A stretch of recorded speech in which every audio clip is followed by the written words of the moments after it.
Rumah Budaya Terah Kerajaan Majapahit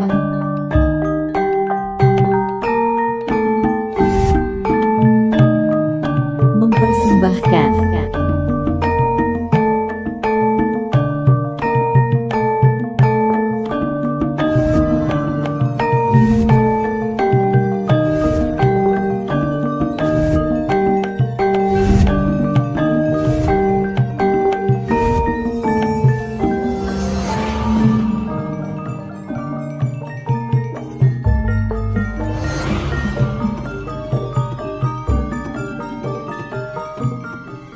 Selamat datang di channel Rumah Budaya Terah Kerajaan Majapahit.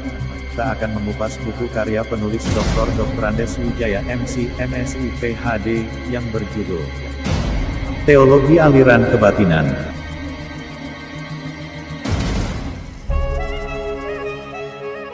Bab 7. Arti penting akhlakul karimah dalam kebatinan.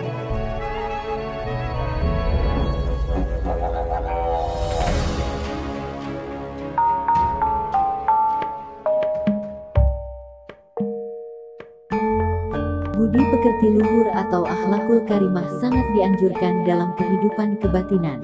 Dalam konteks sosiokultural, sesungguhnya teologi Jawa amat relevan dalam pembinaan budi pekerti. Sebuah pemikiran tidak lahir dari ruang kosong, tapi merupakan respon terhadap situasi dan perkembangan yang mengitarinya. Sebuah pemikiran, dengan demikian menyadarkan diri pada dan merefleksikan situasi aktual zamannya. Untuk memahami sebuah pemikiran, orang tidak bisa mempreteli begitu saja konteks sosiohistoris yang melatarinya.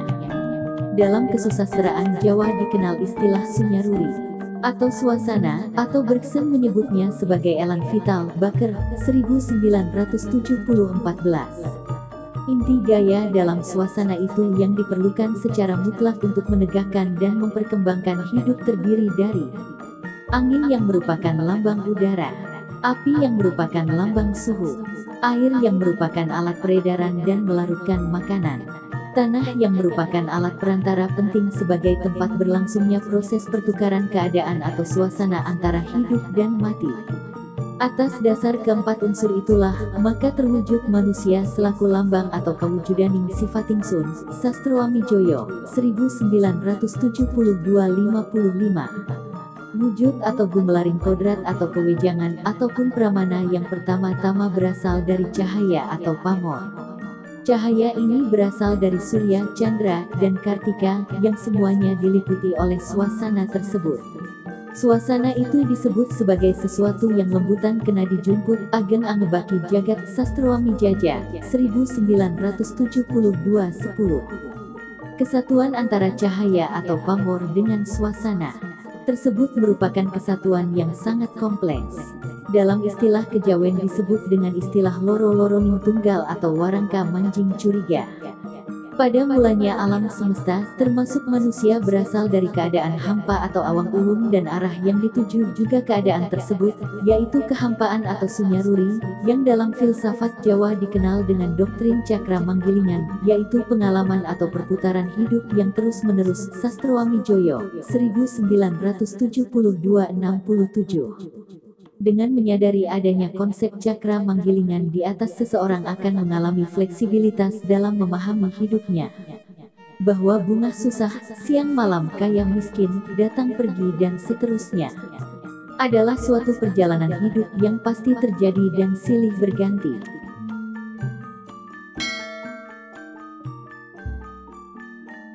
Etika hidup duniawi dimaksud merupakan tingkah laku terpuji yang meliputi sikap taat kepada agama Islam, etika dalam pergaulan, giat bekerja mencari nafkah, rajin menuntut ilmu guna mengendalikan nafsu, dan bercita-cita tinggi. Ardani, 1995.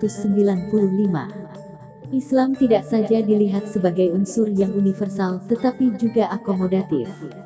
Sementara kebudayaan lokal tidak dipandang sebagai unsur rendah yang harus mengalah kepada Islam, sebab jenius setempat ini juga bisa menolak terhadap unsur-unsur baru. Sinkretisme Islam tidak lagi dipandang sebagai sesuatu yang pejoratif, tetapi justru memperlihatkan adanya dialog Magnus Suseno menjelaskan bahwa hidup manusia akan berhasil sejauh ia berhasil untuk menyesuaikan diri dengan realitas itu, atau sejauh ia dapat menembus sampai padanya. Kriterium keberhasilannya pada akhirnya adalah suatu keadaan psikologis, yaitu keadaan selamat atau ketentraman batin yang tenang. Nampak pula bahwa keadaan itu hanya dapat tercapai apabila kita memiliki sikap batin yang tepat. Dengan pertanyaan mengenai sikap batin yang tepat itu, dia menggambarkan ciri khas etika Jawa. Gagasan Magnus Suseno mengenai etika Jawa, sementara ini dikategorikan sebagai Kauruh Jawa. Dia menjelaskan rumusan semboyan sebagai inti bersama usaha semua golongan kebatinan yang dihasilkan dalam Kongres Kebatinan Seluruh Indonesia pertama tahun 1955, yaitu sepi ing pamrih, rame ing gawe, memayu hayuning bawana, yang dapat diterjemahkan sebagai menjadi bebas dari kepentingan sendiri, melakukan kewajiban-kewajibannya, memperindah dunia, Subagio, 1973. Lalu dia mengutarakan kategori tempat yang tepat sebagai titik acuan fundamental bagi pandangan-pandangan moral. Kalangan pendukung kebudayaan Jawa masih menghayati ilmu, dalam bentuk yang utama adalah ngelmu. Ilmu lebih mengacu pada ilmu positif, sedang ngelmu merujuk pada gnosis, mistik dan spiritualitas. Dalam istilah Jawa, rasa tidak hanya masalah pengalaman indrawi estetis, tetapi juga berkaitan dengan aspek kognisi mistis, sehingga masuk dalam ngelmu kebatosan, Stange, 199846. Para pujangga dan sarjana-sarjana dulu pada umumnya sedikit bicara. Tekanannya terletak pada pengolahan diri, pembinaan kepribadian. Mereka yang ada di depan, para pemuka masyarakat, para pemimpin, haruslah ing ngarsa sung tulada atau memberi contoh. Ing madya mangun karsa, pemimpin apabila di tengah harus memberi dukungan gagasan, karsa atau ide yang cemerlang. Tutwuri Handayani berarti bahwa apabila pemimpin ada di belakang harus dapat momot membuat ayom dan ayem, sehingga anak buahnya merasa dilindungi dan dinamis. Walaupun demikian bukannya pelajaran-pelajaran tadi lalu bercerai-berai dan berserakan tanpa sistem, melainkan segalanya berlangsung dengan hati-hati, memerlukan kehalusan perasaan, intensitas kemauan dan bertingkat-tingkat.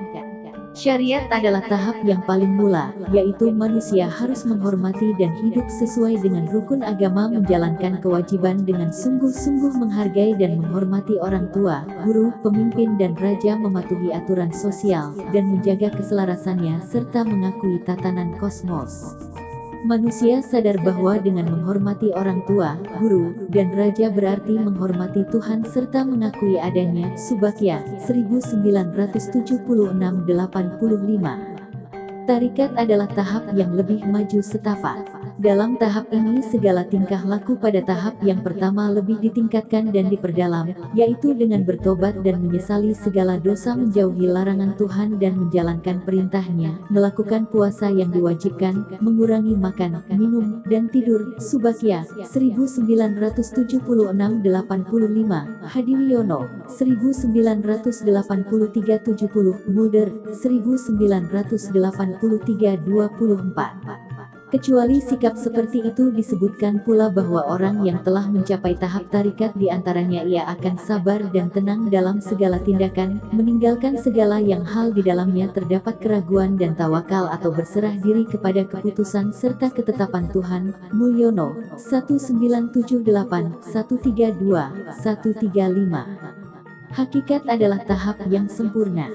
Pencapaian tahap ini diperoleh dengan mengenal Tuhan melalui pengetahuan yang sempurna dengan cara berdoa terus-menerus, menyebut nama Tuhan dan mencintainya, mengenali Tuhan dan dirinya sendiri, acuh terhadap kesenangan dan kesusahan, karena senang susah, kaya miskin, nyaman sakit, semuanya itu merupakan wujud Tuhan, yang berarti berasal dari Tuhan. Segala sesuatu milik Tuhan dan akan kembali kepadanya. Manusia hanya mengaku saja. Tahap ini disebut tahap keadaan mati dalam hidup dan hidup dalam mati. Maknanya yang mati di sini adalah nafsunya. Makrifat adalah tahap terakhir atau tertinggi, yaitu tahap manusia telah menyatukan dirinya dengan ilahi. Tahap manusia telah mencapai kemanunggalan dengan Tuhan. Dalam tahap ini, jiwa manusia terpadu dengan jiwa semesta. Tindakan manusia semata-mata menjadi laku. Pada tahap ini, manusia tidak akan diombang-ambingkan oleh suka duka dunia, berseri seperti bulan purnama menyinari bumi, membuat dunia indah dan damai menjadi wakil Tuhan di dunia dan menjalankan kewajiban-kewajibannya, memberi inspirasi kepada manusia yang lain. Jong 1976-69. Pamrih merupakan bahaya kedua yang harus diperhatikan orang. Bertindak karena pamrih berarti hanya mengusahakan kepentingan sendiri individualnya saja dengan tidak menghiraukan kepentingan-kepentingan masyarakat. Secara sosial pamrih itu selalu mengacau karena merupakan tindakan tanpa perhatian terhadap keselarasan sosial. Pamrih sekaligus memperlemah manusia dari dalam karena siapa yang mengejar pamrihnya memutlakkan keakuannya sendiri. Ia mencari kepentingan-kepentingannya dalam dunia dan dengan demikian mengikat diri pada dunia luar sehingga ia kehilangan kesanggupan untuk memusatkan kekuatan batin dalam dirinya sendiri. Pamrih terutama terlihat dalam 3 nafsu, yaitu selalu mau menjadi orang pertama atau nafsu menangi dewe, menganggap diri selalu betul atau nafsu benere dewe dan hanya memperhatikan kebutuhannya sendiri atau nafsu butuhe dewe. Sikap-sikap lain yang tercela adalah kebiasaan untuk menarik keuntungan sendiri dari setiap situasi tanpa memperhatikan masyarakat atau aji mumpung. Sembah, menurut Mangkunegara 4 menunjukkan sistematika yang beruntun secara teratur ada 4 macam, yaitu sembah raga, sembah cipta, sembah jiwa dan sembah rasa. Dengan catur sembah itu apabila seseorang dapat mencapai tingkat terdekat sedekat-dekatnya dengan Tuhan, niscaya ia memperoleh anugerah Tuhan. 4 macam sembah tersebut, apabila diperbandingkan dengan konsep syariat, tarikat, hakikat dan marifat, format yang pertama lebih kecil, karena hanya menjangkau sebagian perintah Tuhan, sedangkan yang kedua menjangkau seluruh perintah dan larangan Tuhan. Ardani, 1995. Contoh laku sembah raga dalam masyarakat Jawa, khususnya orang Jawa Kejawen adalah puasa atau siam. Orang Jawa Kejawen memiliki kebiasaan berpuasa pada hari-hari tertentu, contohnya Senin, Kamis atau pada hari lahir. Semuanya itu merupakan asal mula dari tirakat. Dengan tirakat, orang dapat menjadi lebih tekun dan kelak akan mendapat pahala. Orang Jawa Kejawen menganggap bertapa adalah suatu hal yang penting. Dalam kesusastraan kuno orang Jawa, orang yang berabad-abad bertapa dianggap sebagai orang keramat karena dengan bertapa orang dapat menjalankan kehidupan yang ketat ini dengan tinggi, serta mampu menahan hawa nafsu sehingga tujuan-tujuan yang penting dapat tercapai.